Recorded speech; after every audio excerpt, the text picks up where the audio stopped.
So every ETB I get, at least for like the big ones, I get these like hardcore uh, plastic acrylic cases, whatever you want to call them, but they're a hard plastic. They keep the ETB nice and minty.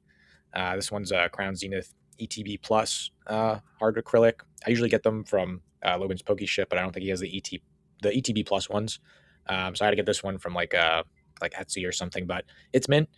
This is this Pokemon Center ETB came straight from a factory sealed case I bought like a year and a half ago for $200.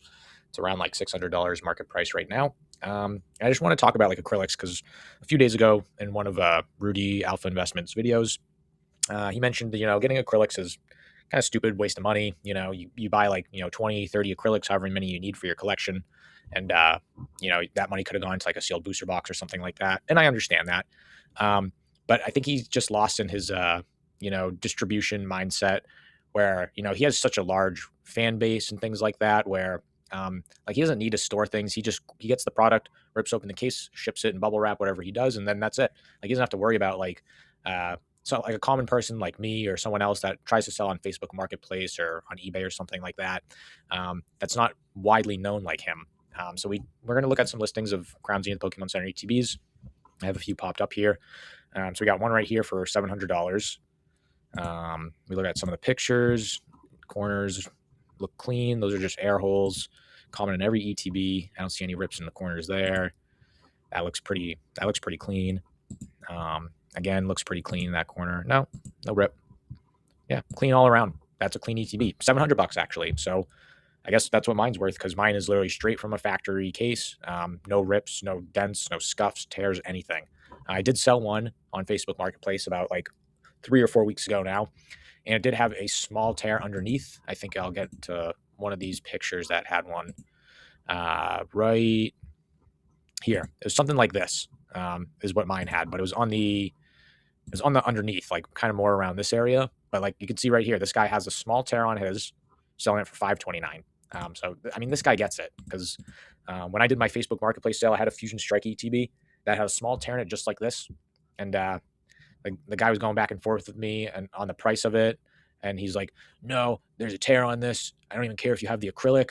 Knock 20% off of the ETB because the tear, 20%." Like that's just the mindset some people have. That's the sad truth. Even like a small thing like that. I don't think it's major, but I get it because it ruins ETB, and that's why I got rid of a ton of my ETBs. They were all pretty mint, but like the Fusion Strike one of my Crown Zenith Pokemon Center ETBs, they had something like this little tear right here, and I just knew like it's gonna knock a little bit of price off. But like the guy that wanted 20% discount, like see you later. I didn't even answer him after he said that. But that's just the mindset some people have. So then we got a couple more here. Looks like two ETBs for 600 each. So like you can see kind of like a smushed in dent right there. Another little thing right there in that corner. Another dent in that one. This one looks clean. Yeah, I don't see anything wrong with that one. Yeah, so you can see that might not be a rip. That just might be like a little dent down there. Yeah, it's kind of smushed in. So, I don't like to have this mindset either, but as someone that's collecting, I have no choice because I know if I'm going to sell something in the future that other people are going to be this micromanagement style of when they come to look at the ETBs.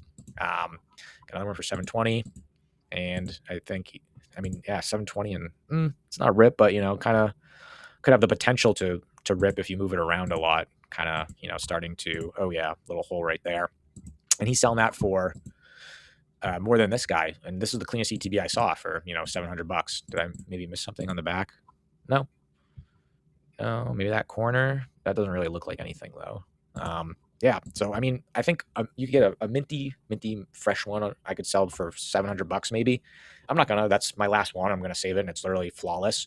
But again, going back to the acrylic thing is just when you have these high end boxes, and if say you're just moving your stuff around all the time, you're rearranging your collection, you're rearranging your office, wherever you're storing things too. The more you continue to like put your thumbs and stuff on the plastic, it's kind of gonna get this like stretched out stretch mark look. The more you continue to just hold it and touch it and move it around without some sort of protection. I know because I've moved one around before quite a bit, and over time it loosens the wrapping and it starts to develop the potential for a rip or a tear, and then it could lead to something like that, or stretch mark, and that will eventually lead to a tear over time. So again, I it just for the common person like me, or just the casual collector that wants to sell these in the future, investor, whatever you want to call yourself. It's just you do have to protect your assets. It's crazy. We're calling Pokemon ETBs and stuff like that assets, but I mean, this is $600 ETB, $700 ETB now, which is crazy. And over time, it's just going to continue to be worth more. And that's why while he says buying acrylics are stupid, and I get that. I have like 30 acrylics, so I spent what I think I got them on Logan's Poke Ship, so it's a little bit cheaper. I paid like $15 to $18 each. I mean, so like 400 ish, $400, I guess, for all the acrylics. I mean, at the end of the day, I know that's worth it. And if you find the right buyer, you have it minty. You can also be like, hey, this is also comes with a minty case protectant acrylic. You could, you don't have to add the full value, but maybe you want to add an extra $10 because it's kind of like a sealed premium product, I guess, in a way. And I get it. Some people might be able to just sell where is it, the torn one right there, and maybe they're just sitting and waiting on it. It's just, but I mean, you see this guy, he knows it's got a tear in it. I got to knock down the price a little bit. It's $530. I mean, it just makes sense because that's just the reality we're living in with sealed product collecting now, or investing, whatever you want to call it. And I actually just got a booster box acrylic for my first booster box case. So I can put this together just like the Crown Zenith acrylic, and then I just plot my booster box case in here. And he mentioned that too. Like, people are going to the extremes of doing this acrylic protection with their booster box cases as well. And I mean, I get it. It sounds silly, but like I mentioned, like say you're just moving around a bunch. I'm trying to put that down. Say you're moving around a bunch, or you're moving houses or apartments, and you're constantly rearranging things. It's like the more you pick up something, the more potential it has to get ripped, dented, torn. Like same thing with my booster box case. Like I know as soon as if I pick that up the wrong way and the sealed tape rips, I mean, that sealed premium's basically gone. It sounds stupid and silly, but that's the sad truth. Is if I put that on Facebook Marketplace, I'm not like a Alpha Investments Rudy, where I could list it and no one cares because it's like, oh, I know Alpha Investments, trustworthy seller, I'll buy it from him. Like he doesn't have to worry about that kind of stuff, but the common collector investor does. And maybe he's just lost in that mindset. That's the sad truth. So yeah, I don't think it's stupid buying acrylics, but I don't think you need to acrylic everything. Like you saw when I did my Facebook Marketplace sale with all those ETBs, the Darkness Ablaze and Vivid Voltages and Temporal Forces, Paradox Shrift, all those ETBs, like smaller stuff that's like, it's still sealed product. It's just not like the S tier, the top tier stuff that other people are going to be seeking for in the future. I just put those in like flimsy plastic protectors. I still think it's worth doing that. That way you don't have to worry about rips and tears and things like that. And you can buy like 5-pack, 10 packs of those for like $10. Like it's like $1 or $2 each. So I still think it's worth doing that, even for just the regular ETBs and things like that. All my Pokemon Center ETBs, those are in acrylics because those are premium products. Those are the top tier products up there with the booster boxes. And it's worth my peace of mind knowing I have it in a sealed acrylic case. I pick it up and move it around. I don't have to worry about scuffs or rips or tears and getting my grubby thumbs or fingers on there, collecting dust and things like that too. So yeah, those are just my thoughts on, why acrylics can be valuable for the common collector investor that doesn't have like this huge fan base that will buy off them. So those are just my thoughts.